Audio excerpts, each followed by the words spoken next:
we are celebrating one of the greatest artists from Uganda. Prince Job Paul Kafero. Yes.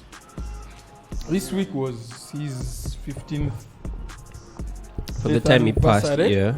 Yes, the man passed on in 2007, May 17th. So he deserves to be celebrated. Debate. And from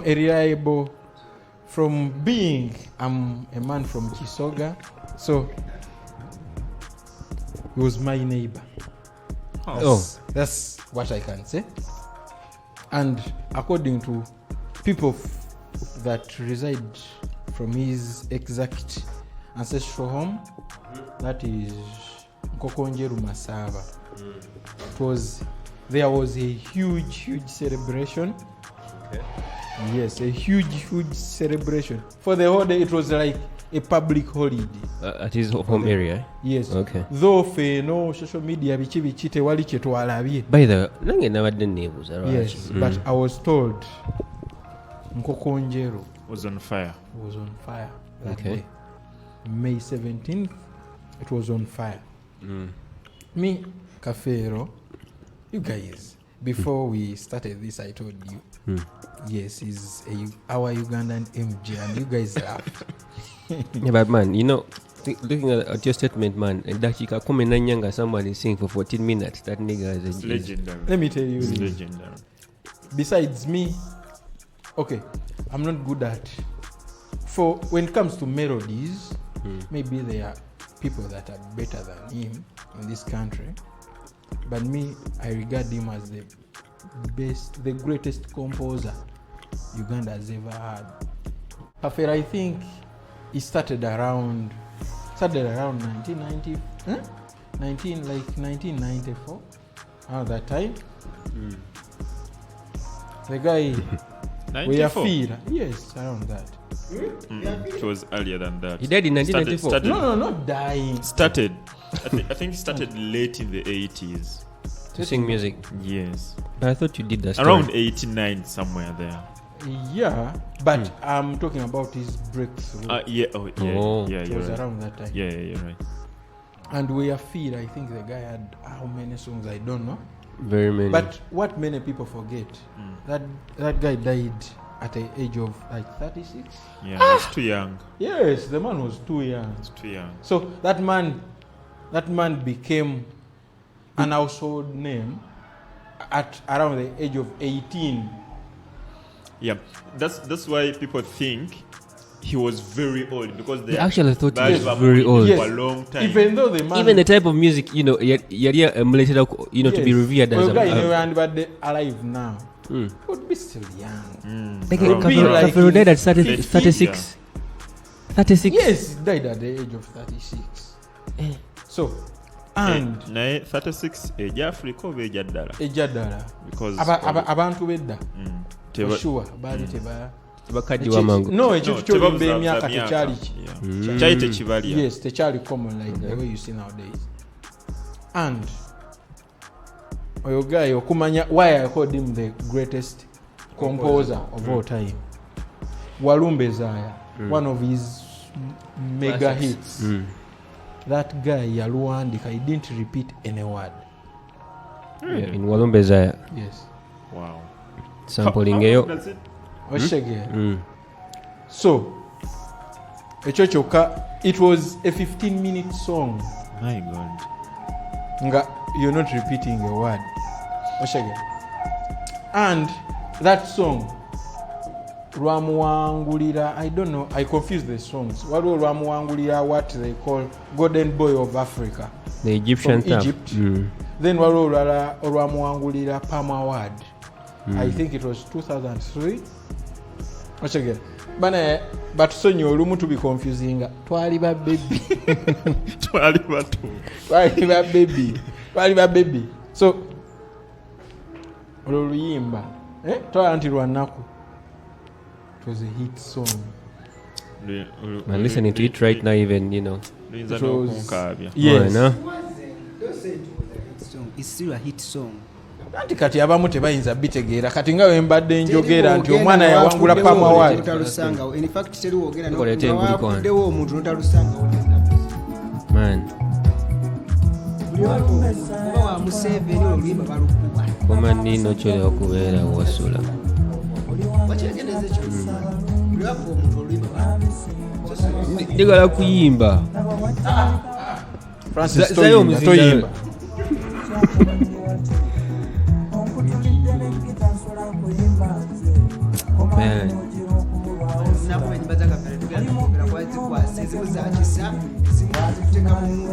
man naye oluyimba luno oluwuliza ng'ogenda kukaminga live sex oyambala sogeta olukomyawo ekintu ekyo okay all about your guy his composition when it comes to writing songs was very rich, very rich.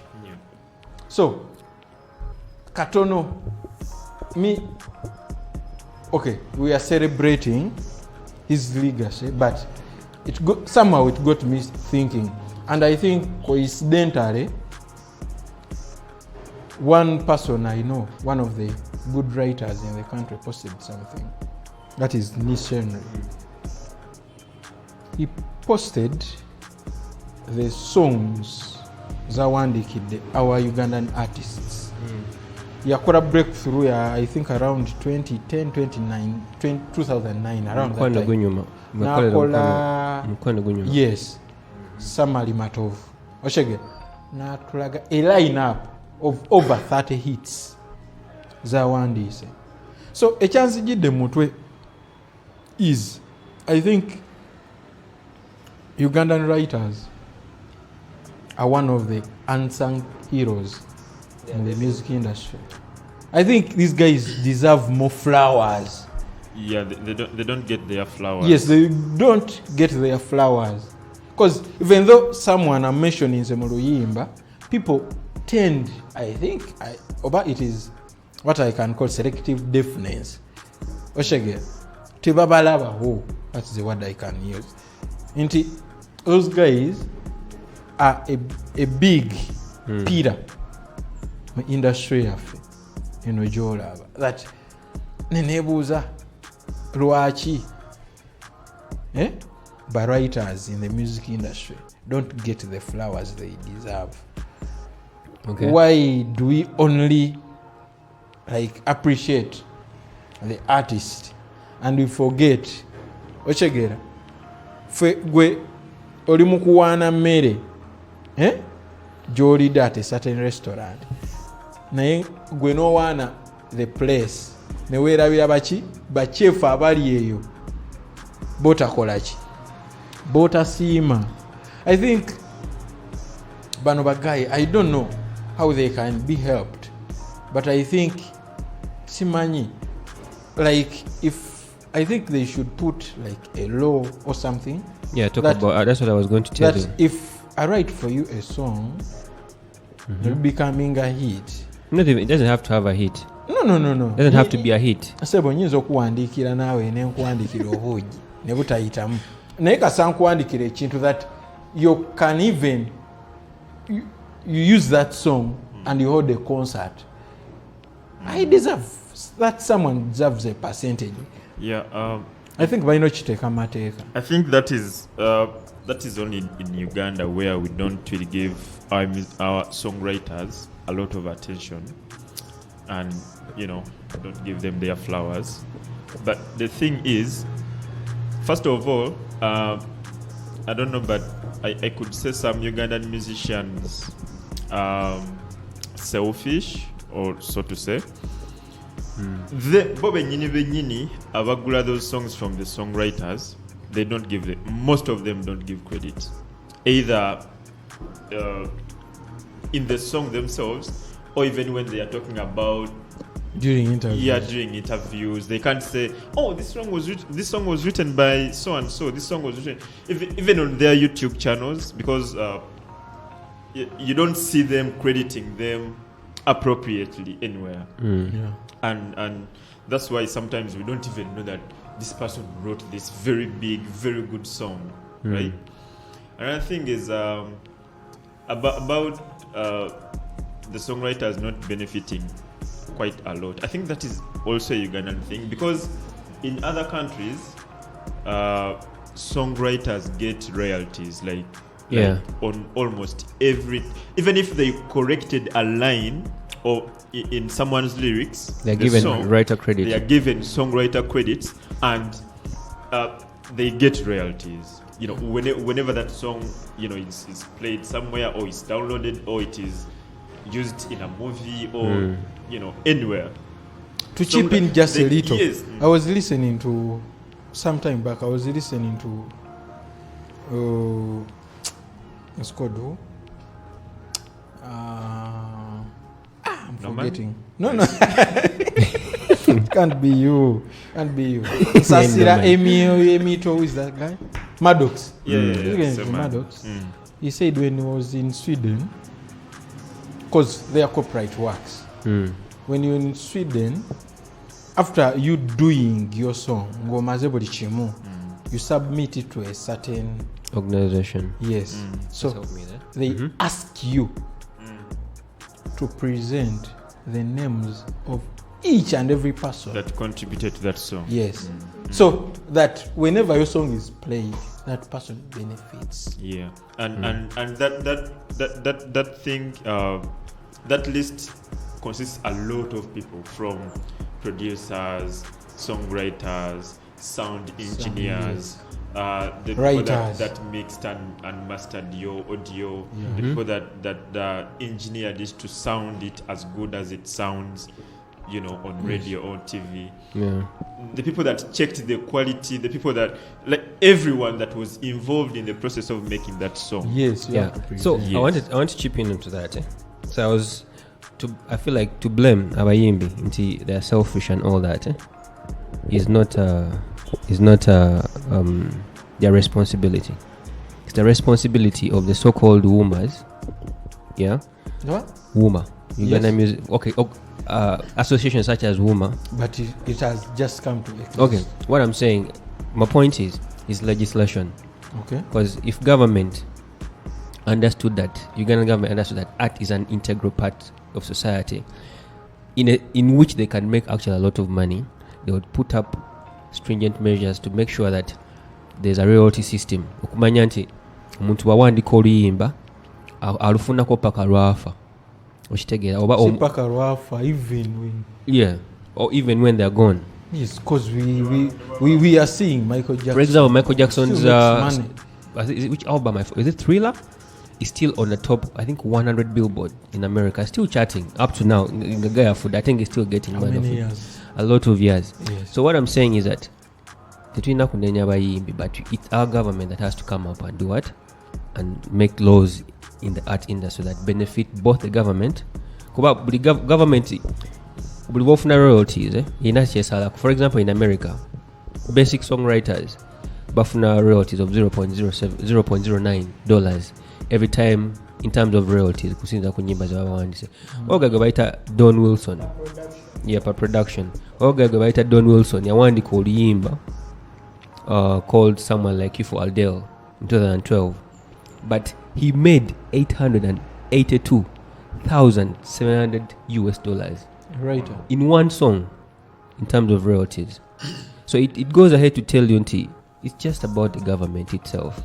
If government were to legislating abayimbi, or even the representatives were in so for example, what we in a woman, those are the roles of presidents, the so-called president again okuja, and I'm really happy for the debate that is forthcoming. They are cool is okulaba bagena building about here some of these things, like to strengthen the pillars of how an artist can make money. They are cool debating. But I have a feeling Sarah might dodge. Actually, that's a point. When I have a party debate, when I take a dent, Cindy is Chidia. Yeah, but also just a moment.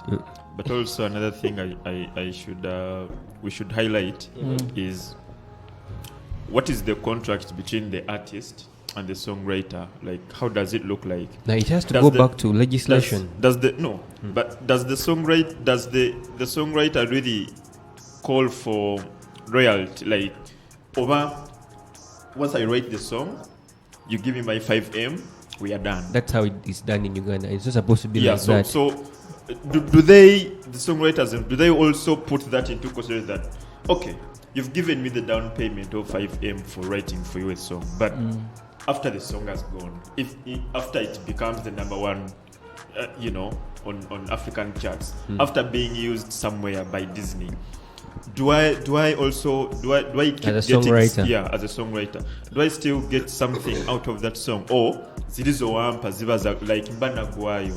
And it goes back to legislation. Go back at government woman wetula wansi.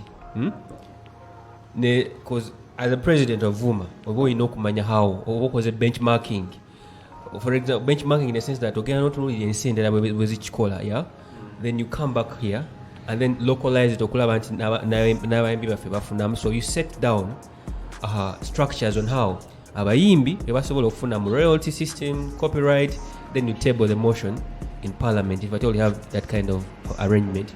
Then when it goes through, now those systems are laid into omuyimbi bwati wafuna mu royalties or the writer has to gain like this for such and such a period of time, stuff like that. It's just systematic arrangement that is required. Jetaaga abakulembeze baffe okwacknowledginga ne bana abawuma bagenda okikola okubeera mu sector ya entertainment. Yeah, true, because your submission, what has done, no man think of do writers sit and what? Because what I think, writers don't have that agreement power. In fact, they don't have that agreement power structures or bargaining power to tell an artist, I'm writing for you this, and this is what I want. This is what I want. Such a period. But you see that? Because most of our writers, like the way I said, they don't get the flowers they deserve, because some of the biggest writers we have, they are not even known by many people. I was going to tell you, Singa to write in structures, Singa like you see Oman Rafiki, very good writer. Unless you talk about it, we don't even know how many songs he has. There's this boy, he's called Dr. Bray. Oh my god. Very good, very good. Swangzaven uses that guy often. But Ochegera, abantu basinga tebamumanyi. Ochegera, yet they consume his writing through other people. Ochegera. So I think for this I support Francis that government has a big role. Okutereza kino ekyo. Unfortunately, the industry is under one nigga who has never sung a hit song. You guys, I want to share with everyone. So my guys out there, my Okay, you we are not. speaking a lot of English in Uganda. Okay, I know very well that musicians n'omuzinda ate muyinako obusungu bwetwogera ku music njuga sente zange namuteekamu nakuba ekimba ekyekisiru. Okay, this is chibo ekiti nga William gwagambye mbu government ne Uncle Francis the government ino kiberamu. You guys songwriters abawandisi b'ennyimba muyina mu kwebereramu before the government. Mukimanyi government yaffe kiri zigizaga, everything is zigizaga from byonna bye mwagala biki. So tulina okwebereramu. Guys, first of all, respect yourself, value yourself as a songwriter. Tokola kayimbo gabe nakawaka million nakayimba wotegera tolimba lwakabi weramule wotunira mu America abawandisi bonna wali wevaluinze ko ba customer ne babula wotunira. By the way, this is it. Abawandisi b'ennyimba mu gundi mu America museze njawulo, they are being paid for production a lot of money, 0.91 something like that. Nosanga abamu abamanyi noli ne bamusasula production jetegeza siri nti luyimba lwonna ye watula ekintu nakolectinga munatezamu nakuwa ekigambo kati wali wana abafuna $5,000 mu n'ekitundu mukaaga ejja $. Paso wali abazifuna. Yeah, it's a lot of money. They really cash in. Yeah. Wotunuli abantu abasindi abawandika gazi n'ennyimba z'abaana abakazi bawiti simanya because ebitya. Actually, those guys even earn. Even up to now, they are still earning. They are still being paid. Yorimba ngabali basali buying agreement zebakora. So this is it. Nisenwe has because there is step. Nemu mutima gwange nabuzanga ndaberi step nga nisenwe akyali akulimba lwa samali matoko. Kizibu samali matobi yali oduli akolimbo. So tusome bino ebintu tugenda ku Google. By the way, woba tomanyi bintu bingi, just go on Google, ask Google. I'm quite sure Sawas nobuuza Saha. How do you intend to bring the royalty system and copyright system in your leadership or make it pass? You will be bleak. Niseno Yoris Yakoze, Singa is a very rich man. As I was telling you, Singa Afuna Kubala, even per every CD sold. So the fact that you have moved away from CDs, so it becomes per stream. You will stream. Because anyway, music industry where I get disappointed sometimes. There are people that have made it. Even beyond the continent. Nga betuyina okusikiriza bajje mu system bagire, like the way you see Eddie Kenzo nandi musubide abaye bamusike at least atule ku board though tabira ku these elective positions. Yes, bamusikaje. You see Eddie Kenzo, okay, I don't know whether the reports made rounds. Kenzo bamutukira when they used his mbiro soundtrack in a certain movie. Bamuyita nga bo bamuluwalinga to do a closed payment nti bakusasula okiveemu. That's not how it's supposed to be. Ochegera n'abagamba no. Olaba ne Recross mu deal ambassadorial deal gye yakola ne Belair bali bagala bamusasula bulungi ogwo akiveemu. naye yagamba I want to grow with the brand, so kiba kitegeeza become a shareholder. Yes. See, every progress the company makes, you get a part of it. Yes. So reportedly that's what Eddie Kenzo did. I think that was a smart move. So ye n'abagamba no. As long as that movie is still there on Netflix. Yes. Eddie Kenzo, he knows how to value. That's what I'm telling you. As Uma, they should involve those guys. Yes. At least the way you see, at least as advisors, as board members, people like Maddox, between all lava, but creating all that, I don't know how it is called. They are not elective positions. Oh, maybe they could come like advisors. Yes. Consultants. Yes. So that echintu chino, cause okay, like you were saying, you don't know if Saha knows about copyright what. Nze nchimanyi aso okubanga tabimanyi, but as a leader with guidance aso chikola chi ochi implementing, you advise him, so I think, but also I think it's a tricky, what I want to think is that I think it's a tricky thing what no leader system Uganda all over with people like Benons, people that already have at least a structure of what we can call a record label. They're still going by the system, but by church so evident they would push, for these things to to work out for them and for the artists and everything. But now we know about Maddox, but Benon, but that other boss of Songs of It, people that understand understand the trade. Nothing has changed. The powers that be don't want to push it.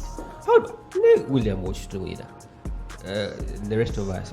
Always, how long can it take to say that copyright or take a one structures? Or what you need to do, just benchmark from Yimbi over someone that understands art properly. Maybe like France, where the structures work. So take him to America, link them up, so that they understand how things work. You just benchmark like for a month, for 2 months, no coming back to Uganda with proper structures of how things can run. Table it and put it in motion. Art. A politician singa mutegena set ezidi art. Art and sports. Arts and sports. Mwandi. Actually, after agriculture, put art. I'm telling you, those sectors. Let's look at UK. They earn from art, entertainment, from sports, mostly sports, man. Billions and billions. So, and it is one sector. To wait those weird investments that. But I think no, William, just imagine in one financial year, Ugandan government can sacrifice like $1 trillion just for the art. Yes, yes, nga tugayo kano ka topic. Njaga kuddamu Pavo kankiddemu na mu Luganda. Tetuyina kunenya bayimbi bamu. Yes. Kugaana kuperforminga kukolagana na government. I haven't said that. Ne government nayo Tayina kunenya bayimbi kugaana kolagana na. Yes. Yeah. Ochagera gwe bayimbi bameka okay. Is it a week ago, 2 weeks ago? Bayimbi watunulida bayimbi be bayise ku birthday ya first son.